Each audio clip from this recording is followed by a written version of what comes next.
If you look at Content Marketing Institute stats, the average enterprise creates and distributes content 13 to 16 different ways. That means that they're probably failing because they're not the New York Times maturity level where they can do these types of things. What I would probably recommend doing is do a cursory audit. You don't have to spend a lot of money on it, but spend a week or two and do an audit of all the things that you're doing. Put them all down and you'll look at it and it's like, oh my God, we're creating content for 15 different ways. Then start getting some data on what's working and what's not.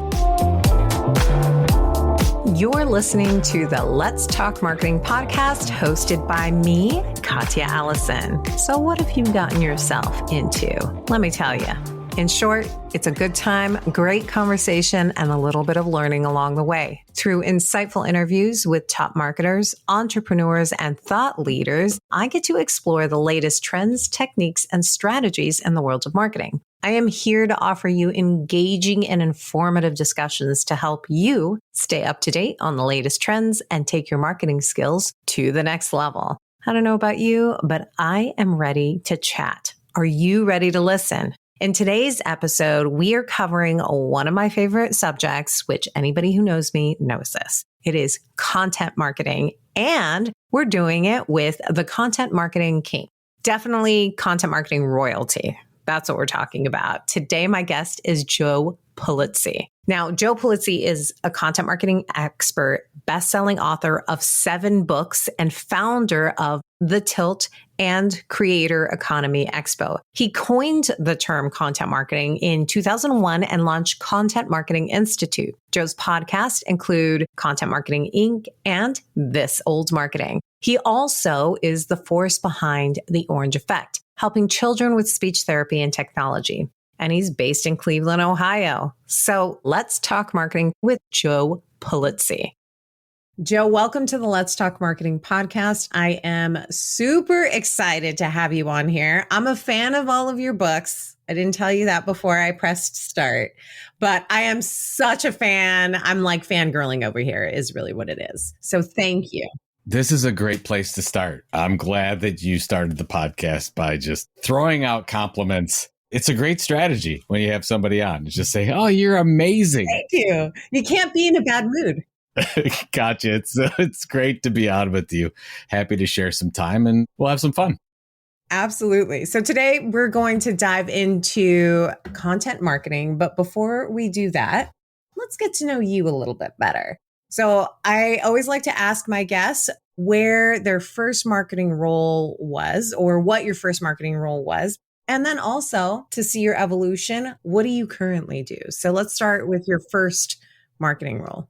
I was a marketing intern for the Cleveland Cavaliers basketball team. So that's my first sort of marketing role. And it really wasn't marketing. I was an intern, so I was getting coffee. And I remember my one job is taking as many Gatorade bottles as I could and shoving them into a Chevy so that people could count them. So anyways, I did those types of things. Believe it or not, even though I founded Content Marketing Institute, I've never had a formal marketing role. I started in publishing, which thankfully I did because, of course, we'll talk about content marketing in a little bit. I mean, the core is publishing. So I started in 2000. I started as an account manager for Penton Custom Media. And so instead of selling advertising and selling trade show booths, we did custom magazines for Microsoft and Autodesk and Agilent Technologies, helping them tell their stories better. So my first entree into the whole thing was figuring out, okay, here's a large business to business company. They don't want to advertise. How do we help them with their goals by not advertising and not interrupting people? And then I ended up running that department and left in 2007 to create what became Content Marketing Institute. Which you then sold. What do you do now? Because you do a myriad of things. So yeah, my wife and I own that company. We sold in 2016, mostly because of our event, Content Marketing World, which was then and still is today the largest in-person event in the world for content marketing. Took a sabbatical in 2018, best year of my life. If you can afford to do it, I totally recommend it. And then by the end of that, I actually wrote a novel, my first novel called The Will to Die. I'm working on my second one now.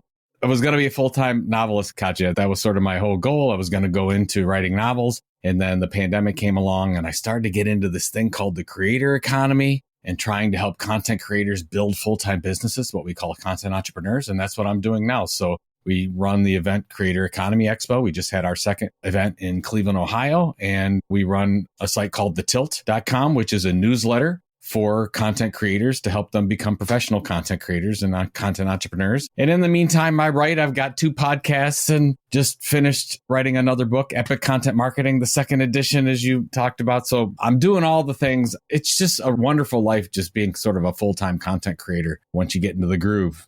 It is amazing. I also appreciate all of the different types of content that you're producing. Just in that conversation, it's all from helpful books for marketers with your Epic book, and then your podcast, that's content as well too. Your novel. I mean, all of these things are so huge and such a big chunk. Also doesn't look like you're going to slow down anytime soon. I enjoy it. I mean, I found my passion as a content creator, but I like doing all the things. The one thing I really don't like to do is do the video thing. I'm not big on YouTube, but we've had this old marketing podcast for over 10 years now. So that's on 375 episodes or something. And then I do a 5-minute Content Inc. podcast, which is a motivational one. And I have a goal of writing a book every 2 years. So 2023 was Epic Content Marketing. I probably will come out with another one in 24. That will be the novel. Yeah. We'll see where it goes. It's funny because the novel that I wrote, it is a thriller. It's a small town murder mystery, but it's also educational because the protagonist is a marketing agency owner. Oh, I love it. Marketers will really get a kick out of it because, of course, I get a whole content marketing lesson in there around people dying. It's all about the content. That's really what it's all about. I love that you already outlined what it is that you like and what you don't like. And I think it's interesting that it's video that you don't like because it's such a big player right now too. I just interviewed someone who specializes in video marketing specifically. So I was just surprised that you mentioned video. I mean, I'm not shy about it at all, but it takes a lot more work than I think people put into it. My good friend, I don't know if you know Jay Bear, but he went into doing tequila shorts now. So he does tequila informational videos on Instagram and TikTok. And it takes a lot of his time to do. It's done really, really well, but it takes a lot of his time. So when I'm looking at the time that I have to give, and so this is sort of a lesson for everyone, I do a lot of writing and I do a lot of podcasting. If I was going to open up myself and say, look, I want to focus on this area, doing videos, whether that's on TikTok, Instagram, YouTube, whatever the case is, you have to commit to it consistently over a long-term period of time. So I have to give up something. I'd have to kill something else that I'm doing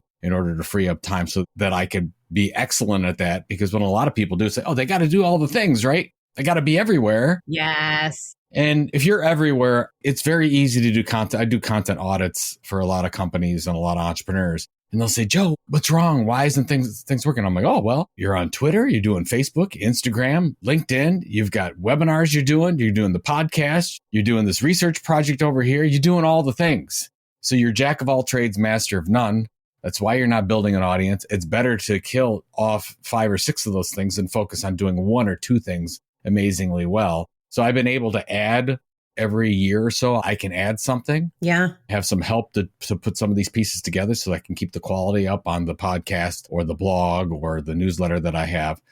But it's better to just like, if you're getting started, you're like, okay, I've got to do one thing really well. Just like Mr. Beast, Jimmy Donaldson. It's the number 1 YouTuber in the world. How did that happen? Number 1 media company in the world probably is going to be Mr. Beast's empire.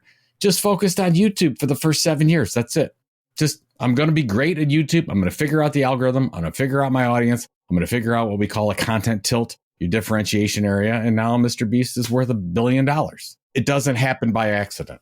That's how media empires are born. All of that. And I like that you've connected it to marketing in general at this life lesson. I think I view it as this life lesson of if these are the things that you love, you are going to have to give up something else in order to pursue things. I feel like that's such great advice.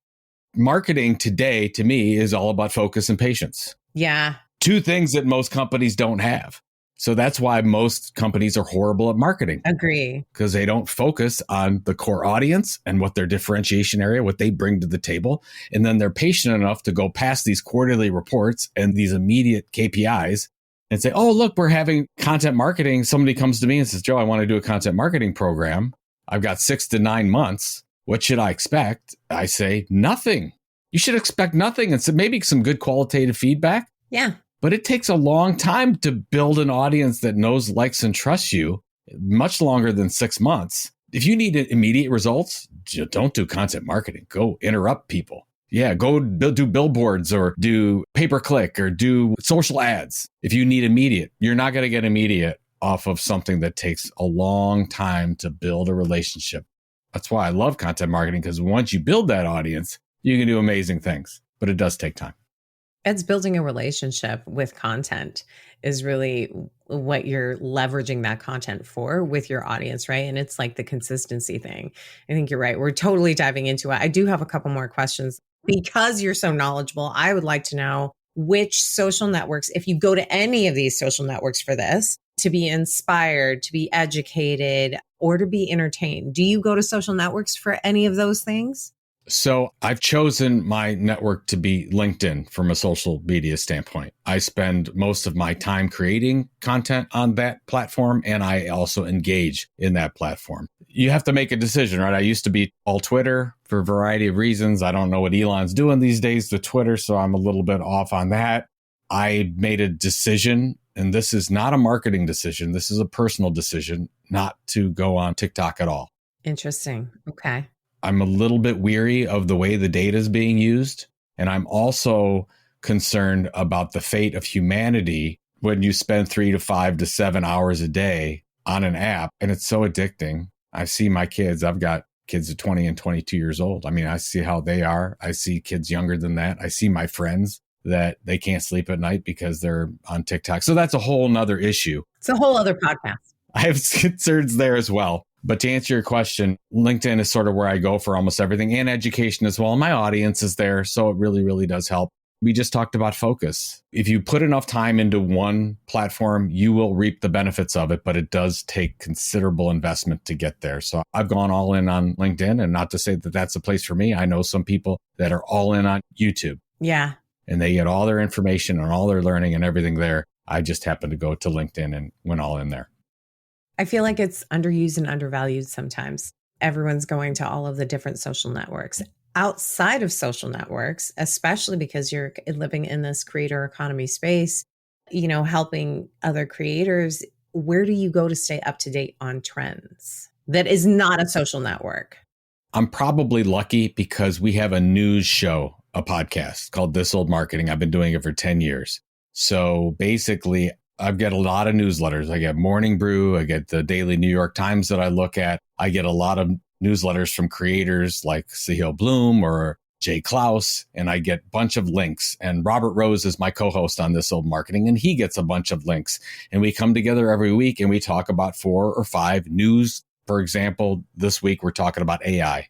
Everything's AI that we're going into, and we've got 3 or 4 news articles that come from TechCrunch and Mashable and CNN Business and Axios and Fortune and Forbes and all those places. So it's just been a wonderful exercise of it's helped my career because we just decided to do a news show and nobody, kind of back to the differentiation. Yeah. There's nobody that does a content marketing news show today, probably because it must not reap rewards for a lot of people because we're still the only ones doing it for the last 10 years. That's what we've done. So that's helped us keep up to date as well.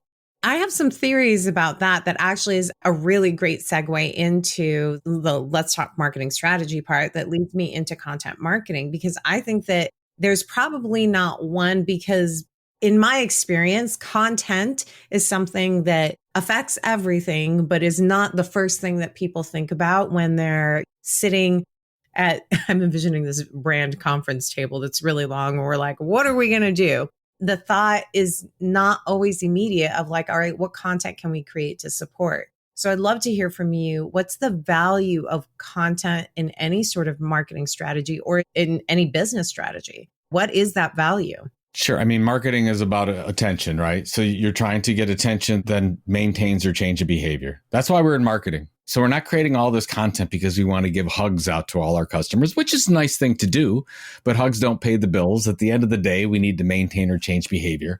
So why would we decide to do content marketing? So content marketing is we're going to create valuable, compelling, and relevant information on a regular basis to a targeted audience in order to see some kind of a behavior change. I believe that the core to attention today is through delivering consistent information to one person and them subscribing, opting into that information over a long period of time, and they come to know, like, and trust you. When somebody comes to know, like, and trust you, you can sell them just about anything. So that's my belief. That's a content marketing issue, right? So it's like we have things that we have to sell right now in the organization, but long term, how are we going to grow and sustain the business? Creating the blog, the newsletter, the podcast, the YouTube series, webinar series, the event. Yeah. Those are all good things to do as part of building a relationship with your audience. So I feel that absolutely works. Also, for the people today that are entrepreneurs, I also feel it's the best way to start a business. I don't feel you should go and launch and say, I'm going to sell knitting materials today, or I'm going to sell photography equipment. I would say launch something where you can build an audience first. And then once you build that audience, they will tell you exactly what they want to buy. I mean, that's how Content Marketing Institute was started. It was just a blog. It was called The Content Revolution. I started it in 2007. And we started to send out these blog posts 3-4 times a week, build an audience of about 10,000 email subscribers. And then I just talked to them on a regular basis. I sent them emails, I did surveys, and I tried to figure out what their problems were. I need training for my team. There's nobody out there doing content marketing training. Joe, is there an event out there where I could get all my team together where we could learn these best practices and I could converse with people that are dealing with the same challenges as I am? Well, none of those things were being solved. And I said, okay, well, let's do training and let's create an event called Content Marketing World. So not rocket science at all, but we built the audience first and then went ahead and then launched the products associated with that. So I think that if most companies were to start today with a marketing program, it just makes a lot more sense to say, why don't we just send stuff that our customers need and help them get a better job or live a better life in some way? And if we do a really good job about that, they'll trust us and buy the stuff that they need as well. I don't think that we would launch a business if everything was level set and we were all starting over. They wouldn't say, let's interrupt people as much as we possibly can. Let's throw all these ads in front of them. No, nobody would ever do that. We would do it the way that makes sense, like human beings would want to be treated. The problem is, as we talked about this, it just takes time. It just takes a long time for this stuff to work. And a lot of marketers, most marketers just don't have patience. And we live on quarterly reports. Yes. And stock prices. And they're like, oh, we need the stuff now. Well, that's why you have to build these things in slowly. You can't just say, I'm going to stop all my interruption marketing today to do content marketing. That will get you fired immediately. Now, someday you could get there, 3 years, 4 years. You could absolutely go 100% content marketing, but not at the start. I've always viewed content as something that can work well with the interruption marketing, as you're calling it, which I love that. It seems so intrusive to call it that. Yeah, all of the growth marketers are like, no, don't call it that. I always feel like content can help support that, right? Because if I've created this ebook, right, that I need to get out there, and there's the organic way that does take time, but being able to leverage that ebook as like, is that sexy enough for someone to want to download if I put it in a social ad? Do I want to post it on social organically to see? Do I want to include it in my newsletter? And a lot of times I think that's the disconnect that I've seen in marketing departments is it's not just, oh, I created this ebook. If you just create it and nobody knows about it, it's like you didn't create it. Is it the tree in the forest? That's a great point. My co-host, Robert Rose, always says that content marketing is like butter. It makes everything taste better. Oh my gosh, I'm totally going to steal that. I love it. He's been using that for years. I remember this is like 15 years ago when we were doing workshops and he just had a piece of bread and the next slide he'd show butter on it. It's like, doesn't this look better? It's just better. So he basically would go through, what about your search programs? Wouldn't it be better if you had all this organic activity? What about your public relations? It's much better if you add in content marketing where people are searching for stuff and they get something to subscribe to, an email newsletter or so. And your advertising program, you're doing some campaign around something. And when people start searching for stuff and start finding stuff, they find your other content, your other case study. So yes, it should all work together as one. Generally not. 20 years ago, it was custom publishing. It was a small, unloved group, generally would form meetings by the boiler in the basement of most organizations. They were doing the company magazine or something, or the company newsletter. And now content marketing has a seat at the table. But hopefully, if you're the content marketer, you're going and talking to the person that's in charge of all these other things and saying, hey, what content do you need to help? And that's what sales, right? Yes. There's a really good case study. Xerox was having some issues where they were creating all this content, but the sales team wasn't using any of it. And they were creating tons of blog posts and ebooks and white papers and everything. They would do it every week, but none of it was being used. So they basically said, okay, we're just going to send an email to our sales team and we're going to have 3 bullet points, 3 pieces of content, and how sales are using it or could use that piece of content in their business right now. And then things took off. Instead of sending them to an intranet and saying, here's all the content you have that you should be using.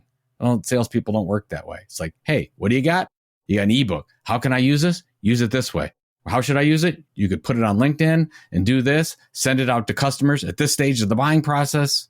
They just need a little bit of guidance so they use that content. Yeah, a little bit of enablement support. And I think the thing with also content marketing too is when you're in it, you can feel like a lone wolf, right? Like I've been in that position. How can you say we have no content? We've created, to your point, blogs and podcasts and webinars and one sheets and all of these things. And then there's like this piece of the sales team isn't using it, or the other team isn't, like customer success isn't using it, or I don't know, people aren't picking it up on the website. Name all of the reasons that people wouldn't use it. And so I think like there is this need for any content marketer to be just as much of an advocate internally within their company as it is externally. So it's great that we've created this for the content consumer, but if our team internally can't evangelize it also, then it's probably not going to go as far as it can.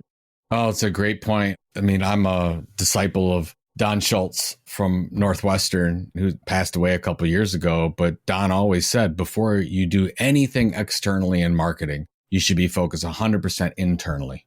Yeah. So who are the people you need? That's why I love internal communications. So if you are the marketing role, what is your newsletter to your employees? We'll work with HR on these things. Your best spokespeople for your organization are your employees. They're your best salespeople. Yeah. So how are you in arming those people? I mean, that's why I loved IBM in the early days, where their social media was amazing because they said, please go out, get on Twitter, get on Facebook, do all the things. Here's how you do it. We'll help set it up. Yeah. I mean, I don't know if they're doing that today, but boy, back in the day, that was amazing. And then all those people were speaking at events and getting out there, and that just took IBM to a whole nother level. So I would say start internally, and especially with content marketing, you need to do that because most people in the marketing executive ranks think they know what content marketing is, but they really don't have an idea. They think of it as, oh, is it social media content? What are we talking about here? It is. Yes. I feel like it's all of those things. Yeah, it is. Exactly. So basically, when you talk to marketing executives, you want to get down to, okay, what are we trying to do? Because that's all they really care about. Are we trying to create more loyal customers? Are we trying to get our current customers to buy more stuff? We need new customers. We need a new product launch. We need people buying. Like, what are we trying to do? They ultimately don't care how you get there. They just want it to work. Yeah. So as long as you're on the same page and you can say, okay, this is how we're reaching that goal. Here's the hypothesis we're setting. We're 10% increase in customer yield, this particular product, and we're getting there through this program of content. We're going to continue to do this for X period of time and then pivot based on the information that we receive from the audience and what they say and what they like and their behavior and what they're clicking on and where they're going to and how they've changed those types of things. But most CMOs aren't thinking about, oh yeah, we have to do content marketing. That's the content marketing person is doing that. So do your internal plan. It's helpful every couple weeks to a month. Send a little care package, probably an email. I used to send it in our office. I don't think people do that anymore. But an email, go ahead and send out and say, here's the things that we're doing and here's the positive feedback. We did a magazine for a company in Michigan who was an engineering company. And what the salespeople didn't realize is that other salespeople were using that magazine to get sales calls. Yeah. So it's like, oh, we need to tell the other salespeople. So those other ones are using it to get in the door to meetings they would never have unless we had this magazine. So let everybody know. Yeah. Educated them internally as well to be able to do that. I also think with marketing execs, well, not only just marketing execs, I think execs in general, when it comes to like identifying the value of content marketing, because at that executive level, everyone's very focused on the bottom line. Like, did that ebook give me sales? Or is this podcast worth it? There's a litany of different things that you get tasked with. So I'm wondering, how do you measure the success of content? How do I go to an executive team and say, we need this piece of content and this is what I need it to do? So I have two answers for you on that. First of all, you measure it how you measure everything else. You don't go in with a whole new playbook and say, okay, CMO, marketing executive team, Content marketing is different. So you got to measure it differently. Boy, that's never going to work. How is marketing currently measured in your organization? And then your job is to make sure that you can show that through your program. Done. Don't reinvent the wheel. Those are the early days of content marketing when you get the content champions going in and say, we're going to show value per subscriber. Nothing wrong with that, by the way. I love that. And I'll talk about that in a second. So this is how we're going to show it. It's like, great, value per subscriber, whatever, but I got to sell this stuff over here. But I'm looking for lead gen and I'm looking for hot leads and what that means and how we look at that or these KPIs or these behaviors, whatever it is. So don't reinvent that. So that's what I would say. If you want to run a content marketing program, first figure out how marketing is judged in your organization and then you fit it. Don't do it the other way around. Now, my favorite one is, what's the value of a subscriber? So how do you measure that? So here's a really good example. And this is one from TD Ameritrade. They had a magazine called Think Money Magazine. And it was a print magazine. And it's very difficult to measure a print magazine. So how are they going to do it? It took them 2 years to get this data. But what they found out is that those traders, they were targeting traders, high volume traders that traded a lot of stocks and derivatives and whatnot. They found out through their CRM system and marketing automation system and everything that they were using that those people that subscribed to that magazine traded 5 times more than those that did not. Took them 2 years to get it. But amazing. The most amazing ROI you'll ever see because you say, oh my God, this magazine, when it gets into the hands of our audience, they're a better customer. Yeah. And then you're like, that's all we want. We want customers just like that. So you start looking at your business a little bit differently and say, oh my God, this is fantastic. If we just had customers like that, then you start thinking, well, okay, that's a nurturing process. That means that we're going to think differently about how we market. That's how things get changed by having something like that. So that's what I would say is, how do you measure the value of a subscriber? What's the behavior change between those that get your content and those that don't? If you can't show that, it's probably a problem with your content somewhere, your distribution strategy or something like that. But that's what I like to see. That's my favorite. I also like that you just ended with, you have to take a look at the distribution strategy as well too, because it's one thing creating it. And now like it is, you have to just distribute it and get it out to the masses because there's always a number that's attached to that for sure. I've got so many stories for you, but we used to do a program with one of the largest tech companies in the world. And they churning out content like crazy. They found that 90% of their content was getting like less than 10 views. And they're just keep churning. And they were measuring it based on the amount of content they produced. We're like, oh, geez. It takes so much to produce content as well, too. Yeah. And this is where a lot of people get confused with content marketing because the content comes first and then the marketing. It actually should be switched because if you look at most content marketing departments, about 20 to 25% of time is spent on creating content. Yeah. 75% is spent on distributing that content, promoting that content, make sure it gets found, gets with the right person. So that's where you might need to look in your organization and say, maybe we need to pull back the amount of content, focus on something that we can do better than anyone else, and then put a lot of that interruption marketing behind that piece of content to get it out into the hands so you can start building an audience. And then ultimately, as those things go, then you can pull back the promotion and distribution because you're like, okay, this is starting to working and you've got the flywheel working and everything's going. I love that you just said that. And I'm hoping that you can give some tips for identifying the right content that you should be creating. It's going to be case by case of your audience and who you are and the value that you're bringing. But if I'm stepping into this and I've got a ton of content that I've created, how do I decide? So yeah, it's a tough question to answer, but 90% of marketers out there are in the same boat. And this is the boat. You're producing too much content in too many places. Mm-hmm. If you look at Content Marketing Institute stats, the average enterprise creates and distributes content 13 to 16 different ways. That means that they're probably failing because they're not the New York Times maturity level where they can do these types of things. What I would probably recommend doing is do a cursory audit. You don't have to spend a lot of money on it, but spend a week or two and do an audit of all the things that you're doing. Put them all down and you'll look at it and say, oh my God, we're creating content for 15 different ways. Yeah. Then start getting some data on what's working and what's not. You'll know really quickly and say, we've got one that's working really well. The podcast. We've been doing this podcast for a couple of years. We're really subscribers are starting to go. We've got some partnership programs, so it's really getting promoted. It's starting to get talked about online and social. Great. We like this podcast. then you'll find out some other things that you're doing. It's like, well, why are we even on Facebook? This Instagram thing, not really working well at all, or whatever. TikTok could be anything, or LinkedIn if you're not putting enough time into it. Maybe you're like, oh, our e-newsletter is getting a 4% open rate. That's terrible. That means you're spamming people.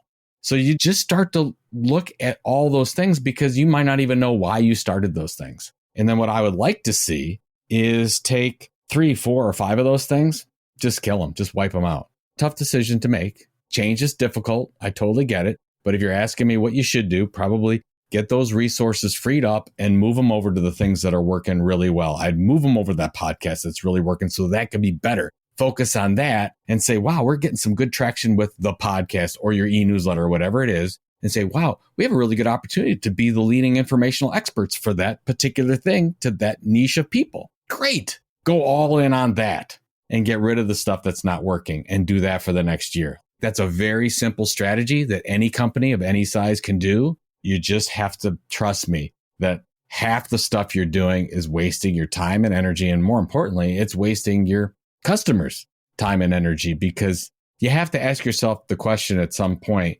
what if you weren't creating any of that content at all? Would your customers even notice? And the honest answer, probably they wouldn't. They probably wouldn't care, right? What you want them to say is, oh my God, where'd that newsletter from Widgets R Us go?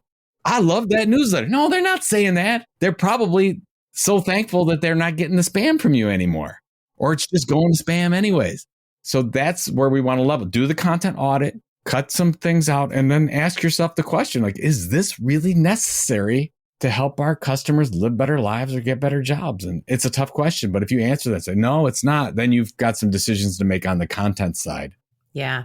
And if you don't want to make those decisions, then you just leave where you're at, or you actually just put more money into what we talked about, interruption marketing, which is okay. It's not wrong to do that. It's just a different form of communication. I also think you need to kind of do both of them in order to stay steady and stay consistent and stay in front of like the right audience as well too. Exactly. Just a point on what you were mentioning about letting go of some of these things. You have to put your ego on the shelf and really evaluate it. And it's tough because when you're creating all of this content, and I've been guilty of it as well too. Oh, but I really like to do this. I love this, but I'm not working just for myself. This is not a painting on my wall. This should serve a purpose. And I think being consistent and serving a purpose are really some key things to really successful content. Yeah. And it's what a publisher would do. Like them or not, BuzzFeed just made the very difficult decision to say they're killing their entire news division because they felt that they couldn't be competitive in that area and they could move those resources over, get rid of some, but move those resources over to the areas where they feel they could be dominant in some other content areas. Great. That's what media companies do all the time. Yeah.